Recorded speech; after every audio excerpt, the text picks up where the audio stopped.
Today we're going to be talking about winterizing your chicken pen. So we live in the South and it gets pretty hot in the summertime, but it does get pretty cold sometimes in the winter. So I have some ideas today that I want to share with you about winterizing your chicken pen.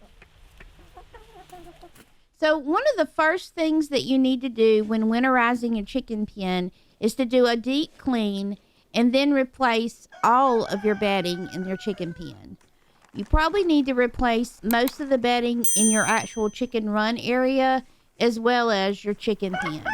We use pine bedding in our chicken pen and also pellet bedding. For our chicken run area, we use hay. For our chicken pen, we're going to add some boards around the outside of our chicken pen, and this will provide insulation for the chickens during the winter time. Sometimes in the winter time, it gets pretty cold here. It might get down to 0, so we will have to use a tarp or some other form of insulation for the chickens. A lot of people think that you need to use a heater in the chicken pen for winter time, but unless it goes all the way down to 0 and below, there's really not a need for a heater. Down in the South, it usually doesn't go that cold, so there's no need for a heater in our chicken pen. You want to keep in mind that chickens are naturally bred for the outside weather. They're not like a dog or a cat who needs the heat. They have feathers for a reason, just like any other bird does, and those feathers help insulate them and keep them warm during the winter time.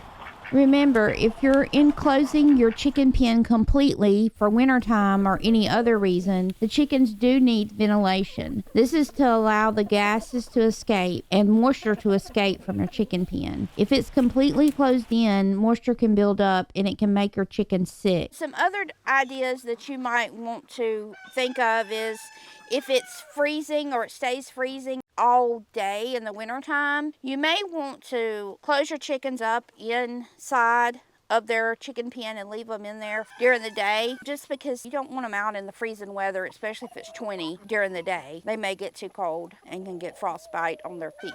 So to winterize, I have added some extra bedding in the bottom of their chicken pen to get ready for the cold weather. You might want to order some little jackets for your hens, especially if they're missing some feathers in the back. You can order these on Amazon and they're called chicken saddles. Sometimes the hens have some feathers missing on their back end, and it'll just help them keep kind of warm. It also prevents from that loss of feathers on their back end. Recently, we did a complete video on bedding for your chicken coop. If you want to see that video and learn more, click right here. Thank you for watching. Please hit the like button and subscribe.